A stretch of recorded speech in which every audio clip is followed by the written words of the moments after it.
Measurement of electrolytic conductance and specific conductivity. हम electrolytic conductance और specific conductivity को measure करेंगे। तो हमें पता है कि the conductance is equal to reciprocal of resistance. Resistance का रेसिप्रोकल होती है। तो अगर आपने किसी इलेक्ट्रोलाइटिक सॉल्यूशन की कंडक्टेंस मेजर करनी है तो आपने पहले रेसिस्टेंस मेजर करना होगा। तो रेजिस्टेंस कैसे मेजर करेंगे? The resistance is found by the principle of Wheatstone bridge method. तो हम व्हीटस्टोन ब्रिज मेथड से हम रेजिस्टेंस फाउंड करेंगे। तो जो व्हीटस्टोन ब्रिज प्रिंसिपल है वो मैंने यहाँ दिखाया है। तो यहाँ पर क्या है? It consist of 4 arms. यहाँ पर 4 आर्म्स है, ये arms second, third, fourth, 4 arms हैं containing the resistance R1, R2, R3 and R4। तो ये कहता है कि जो R1 है, R1 is the variable resistance. R1 को हम वेरी कर सकते हैं स्टैंडर्ड रेसिस्टेंस बॉक्स से। R2 is the unknown resistance. जो R2 है, जिस रेसिस्टेंस को आपने निकालना है उसको आप R2 मान लो, ये है अननोन रेसिस्टेंस। तो ये कहता है आपने इस टाइप से 4 आर्म्स के अंदर आपने रेसिस्टेंस आपने लेनी है। R3 और R इसकी वैल्यू आपको पता होगी, R3 और R4 की। तो R1 को आप वेरी कर सकते हो, R2 अननोन होगा। तो आपने R1 को वेरी करना है। कब तक वेरी करना है? when the null point is obtained। जब तक नल पॉइंट ना आ जाए। नल पॉइंट क्या है? There is no deflection in the galvanometer. जो गैल्वेनोमीटर है इसके अंदर जब कोई डिफ्लेक्शन नहीं होगी तो उसको हम बोलते हैं नल पॉइंट। जब तक नल पॉइंट ना आ जाए तब तक आर रेसिस्टेंस जो वेरिएबल है इसको चेंज करते रहो। जब नल पॉइंट आ जाए तो फिर उसके बाद आपने क्या लेना है? Variable R1 upon unknown R2 is equal to R3 upon R4। तो ये रिलेशनशिप आपने लगानी है। तो knowing the value of R1, R2, R4, तो R2 कैन बी कैलकुलेटेड। जिस सॉल्यूशन की हमें कंडक्टेंस नोट करनी है, जिस सॉल्यूशन का हमने पहले रेसिस्टेंस नोट करेंगे, फिर रेसिप्रोकल ऑफ रेसिस्टेंस क्या हुआ? कंडक्टेंस होगी। तो जिस सॉल्यूशन का हम रेसिस्टेंस नोट करना चाहते हैं तो उस सॉल्यूशन का, उस इलेक्ट्रोलाइटिक सॉल्यूशन को हम लेंगे एक कंडक्टिविटी सेल के अंदर। यह है conductivity cell. It is made up of pyrex glass tube. ये पायरेक्स ग्लास का बना हुआ है, पायरेक्स ग्लास का। And 2 platinum electrode at a fix distance apart. तो ये है 2 platinum electrode which are at a fix distance apart. तो यहाँ पर इसके प्लेटिनम के साथ यहाँ पर है प्लेटिनाइज प्लेटिनम इलेक्ट्रोड।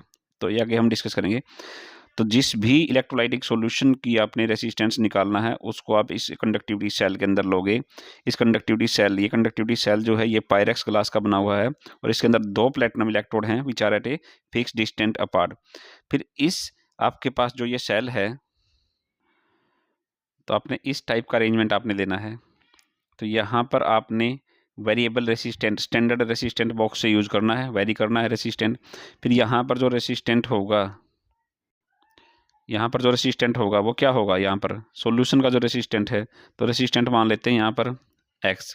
तो यहाँ पर आपने क्या किया है? Solution is present between the 2 electrodes. 2 electrode के बीच में प्रेजेंट है सॉल्यूशन यहाँ पर। तो यहाँ पर रेसिस्टेंट, वेरिएबल रेसिस्टेंट है R। तो सॉल्यूशन, जिस सॉल्यूशन का आपने रेसिस्टेंट, इलेक्ट्रोलाइटिक सॉल्यूशन का रेसिस्टेंट आपने निकालना है वो है x। और इस टाइप से आपने एक जोकी लेनी है यहाँ पर J। उस जोकी को आपने, जो ये स्ट्रेच वायर है AB, इसके ऊपर आपने AC, इसके ऊपर आपने स्लाइड करना है। इसको बोलते हैं स्लाइडिंग जोकी। तो जो इलेक्ट्रोलाइटिक सॉल्यूशन का हम रेसिस्टेंस निकालेंगे तो इसके अंदर कुछ प्रॉब्लम आती है। The most serious problem is the measurement of resistance of the solution of electrolyte is that if we use direct current it causes electrolysis of the solution. As a result the concentration of electrolyte near the electrode changes and this result into the change in the value of R। ये कहता है जब हम इस electrolytic solution का resistance निकालेंगे तो हम यहाँ पर क्या करेंगे? डायरेक्ट करंट हम यूज करेंगे। लेकिन अगर हम डायरेक्ट करंट यूज़ करते हैं, यहाँ से डायरेक्ट करंट यूज़ करते हैं तो डायरेक्ट करंट क्या करेगा? जो इलेक्ट्रोलाइट है, इलेक्ट्रोलाइट की इलेक्ट्रोलिसिस कर देगा। इलेक्ट्रोलाइट आयन के अंदर डिसोशिएट हो जाएगा। अब जो पॉजिटिव आयन है वो कैथोड, जो कैटायन है वो कैथोड की तरफ मूव करेगा, एनायन जो है एनोड की तरफ मूव करेगा। तो एनोड के पास जो कंसंट्रेशन है इलेक्ट्रोलाइट की वो ज़्यादा हो जाएगी। जब कंसंट्रेशन इलेक्ट्रोलाइट की नियर द इलेक्ट्रोड इंक्रीज हो गई तो इससे क्या होगा? इससे पोलराइजेशन इफेक्ट बोलते हैं। इससे क्या होगा? जो रेसिस्टेंस है, रेसिस्टेंस ऑफ द सॉल्यूशन ये चेंज हो जाएगा। तो अगर हमने डायरेक्ट करंट यूज किया, डायरेक्ट करंट इलेक्ट्रोलिसिस करेगा, electrolysis of the electrolyte takes place and due to electrolysis the cation and anion are produce and cation are moving toward the cathode, anion are moving toward the anode, as a result the concentration of cation and anion near the electrode changes and this result into the change in the resistance of the solution, this effect is called polarization effect, इसको मतलब polarisation effect. तो आपने इसलिए direct current use नहीं करता है। To overcome this problem, an alternating current in the audio frequency range of 550 to 5000 cycle per second is used। तो इस डायरेक्ट करंट की जो प्रॉब्लम है, इसको सोल्व हमने कैसे किया है, हमने यहाँ पर अल्टरनेटिंग करंट अप्लाई किया है, और वो भी in the audio frequency range of 550 to 5000 cycle per second. इस फ्रीक्वेंसी का हमने अल्टरनेटिंग करंट लिया है हमने यहाँ पर। लेकिन जब हम अल्टरनेटिंग करंट यहाँ पर अप्लाई करेंगे तो उसके अंदर एक प्रॉब्लम फिर आती है।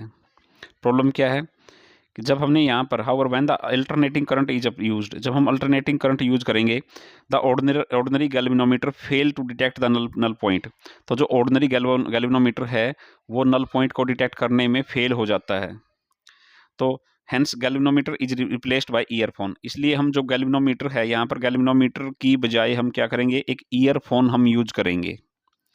Further to minimize the polarization effect, अब जो पोलराइजेशन इफेक्ट है उसको रोकने के लिए हम क्या करेंगे कि जो आपके पास प्लेटिनम इलेक्ट्रोड है, प्लेटिनम इलेक्ट्रोड जो हमने लिया है, these platinum electrode are coated with platinum black, हम उसको फाइनली डिवाइडेड प्लेटिनम ब्लैक के साथ हम क्या कर देते हैं, कोटेड कर देते हैं। तो ये क्या करेगा, पोलराइजेशन इफेक्ट को मिनिमाइज कर देगा। सो 3 modification required in the usual Wheatstone bridge method. तो जो हमने व्हीटस्टोन ब्रिज मेथड यूज किया था उसमें हमें 3 मॉडिफिकेशन करनी पड़ेगी। पहले क्या है कि जो source of AC current is replaced by the source of direct current is replaced by the source of AC current. Direct current को आपने एसी करंट से रिप्लाई करना है। तो जो सोर्स ऑफ एसी करंट लोगे, it is either in an induction coil और vacuum tube oscillator, या तो इंडक्शन कोइल होगा या फिर ये वैक्यूम ट्यूब ऑसिलेटर होगा, ताकि हम एक यूनिफॉर्म यहाँ पर यूनिफॉर्म इलेक्ट्रिक करंट अप्लाई कर पाएँ। सेकंड इज कि जो आपके पास गैल्वेनोमीटर है, galvanometer is replaced by the earphone, galvanometer को आपने ईयरफोन से रिप्लेस करना है। Galvanometer is replaced by the earphone. और थर्ड मॉडिफिकेशन क्या है, electrode of the cell are coated freshly with platinum black before use करने से हम जो प्लेटिनम इलेक्ट्रोड है उसको फाइनली डिवाइडेड प्लेटिनम से हम कोटेड करेंगे। तो 3 मॉडिफिकेशन आपको करनी होंगी। अब हम क्या करेंगे, a stable value of the resistance R is introduce from the standard resistance box. तो हमने वेरिएबल जो स्टैंडर्ड रेसिस्टेंस बॉक्स लिया है उससे हम क्या करेंगे, एक रेसिस्टेंस स्टेबल रेसिस्टेंस आर यहाँ से इंट्रोड्यूस करेंगे सच दैट, इस टाइप से कि when the jockey J जो ये jockey J है, when the jockey J are slide on the sliding wire, जो AB स्लाइडिंग वायर है इसके ऊपर आप इस jockey J को आप स्लाइड करके देखोगे धीरे धीरे, तो आप यहाँ से स्टैंडर्ड रेसिस्टेंस बॉक्स से आप क्या करोगे, द रेसिस्टेंट आप यूज करोगे किस टाइप से, such that when the jockey J is moved along the wire AB the sound in the earphone is reduced to be minimum। तो आपने रेसिस्टेंट चेंज करके देखनी है, स्टेबल रेसिस्टेंस यहाँ से इंट्रोड्यूस करना आपने। कैसे उसका कैसे पता लगाओगे कि आप स्टेबल रेसिस्टेंट बॉक्स है, वो ऐसे लगाओगे कि जब आप जोकी जे को आप ए बी स्ट्रेच वायर के ऊपर मूव करोगे तो the sound in the earphone reduce to be minimum, जो साउंड है ईयरफोन के अंदर वो मिनिमम से मिनिमम हो एट ए पॉइंट, किसी पॉइंट के ऊपर आप स्लाइड करके देखोगे तो ईयरफोन के अंदर साउंड चेंज होती जाएगी और एक पॉइंट के ऊपर मान लेते हैं डी पॉइंट के ऊपर क्या है, जो साउंड है ईयर के अंदर ये क्या है, मिनिमम है। तो मिनिमम है if x is the resistance of the electrolytic solution. मान लेते हैं कि रेसिस्टेंट सॉल्यूशन का इलेक्ट्रोलाइटिक सॉल्यूशन का जो रेसिस्टेंट है वो क्या है, एक्स है।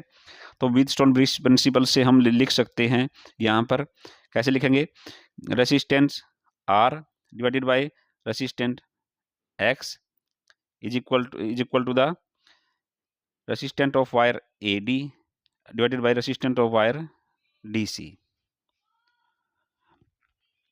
ऐसे लिखोगे आप। तो जो आपने व्हीटस्टोन ब्रिज प्रिंसिपल था उसमें तब आप लिखोगे resistant R divided by resistant X जो इलेक्ट्रोलाइटिक सॉल्यूशन का है is equal to resistant of the wire A D divided by resistance of wire C D. तो resistance of wire upon resistance of X, तो resistance of wire A D ये किसके directly proportional होगा, resistant किसके directly proportional होता है, length के। तो resistant of wire A D it is equal to the length AD, resistant of wire CD it is equal to length CD। तो यहाँ से रेसिस्टेंट X निकाल लोगे आप, इसको एक साइड में ले जाओ, बाकी को एक साइड में ले जाओ, तो आपके पास ये आ जाएगा। तो रेसिस्टेंट जो वेरिएबल रेसिस्टेंट है यहाँ से जो स्टैंडर्ड रेसिस्टेंट बॉक्स से डाला ये तो आपको पता है क्या है, लेंथ आप मेजर कर लो AD, लेंथ CD भी मेजर कर लो, तो आप इसको सोल्व कर लो तो आपके पास x की वैल्यू आ जाएगी। तो कंडक्टेंस क्या होती है, रेसिप्रोकल ऑफ रेसिस्टेंस, जब रेसिस्टेंस आपके पास आ गया तो कंडक्टेंस आ गई, कंडक्टेंस आ गई तो स्पेसिफिक कंडक्टेंस किसके बराबर होती है, C इंटू में L अपॉन में A।